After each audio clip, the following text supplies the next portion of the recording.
Triangulating the nexus center of the seal's central point here on Earth. The doorway here is in India. Using the star chart to align the other known symbols: Egypt, Solaris, Russian steppes; Achilles II, Scandinavia; Hercules, Corona Borealis, Michigan; Andromeda, India, Venus. Triangulated location in accordance to the location respective to the position of IRM, Afghanistan. Canis Major, in the system south of the Sirius Galaxy, in the Black Hole Binary System. Canis Major, also known as the Dog Star, also associated to the prophecy of the star Wormwood.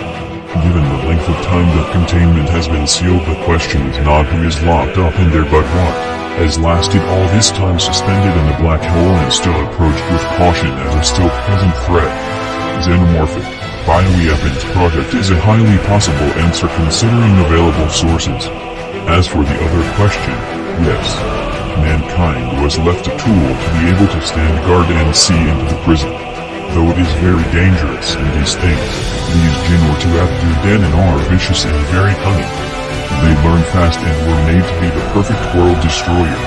Even if exterminated completely by 7, a whole world ablaze and turning the surface into temperature as hot as a star did not stop them completely when they resurfaced, infested another world and continued on their killing spree.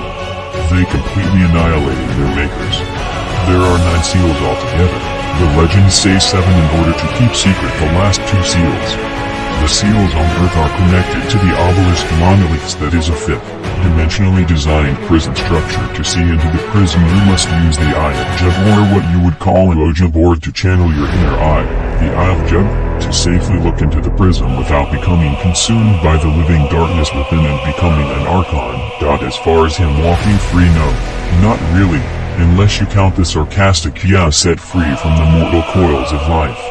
If the seals are broken or opened improperly, the entire prison detaches and falls into the singularity. But this thing, this spore, that infects worlds and turns them into the creature the pathogen causes the host to become. That's where one's aim should be. It seems to appear on every world the same way.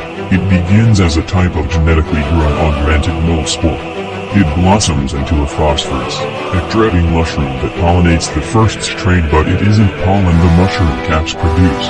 They're nanites. The whole spore itself is a network of millions of microscopic nanites. Through them they create a natural environment area on a microscopic level where they seem to introduce synthetically based elements to fuse in the natural based environment, augmenting and cross-hybridizing cellular structures and chromosomes with immaculate precision. Here the initial bacteria phase of the pathogen begins, adapting the RNA data of each host it infects, copying the data and leaving an impression of its data on a blank secondary DNA strand, applies its own defensive measure for survival. Quickly it will gather more data, making it more efficient, and will become a viral contagion of all. The worst of this is 9 phases that will go through before it cocoons into a multicellular mitosis and becomes a plasmorphic organism. Then it begins to mold itself from the genetic data gathered from every host it's infected. Will I ever return, to walk the earth so bold? Yes, I will walk again, or so I am told. In the days of futures past, truth be told. On shadows of old whose legends I've told. I'll tell you now as the oracles of old. I shall return, oh yes I shall, in the days of long forgotten vows. Though I walk amongst the villains now, when my last breath comes to collect what's owed. Whisked away as my spirit, truth shall unfold. As I'm carried off by the legends of old. To the days of wizards and goblins, or so I'm told. Who walked the earth in days of old. The living shadow of the night's abode.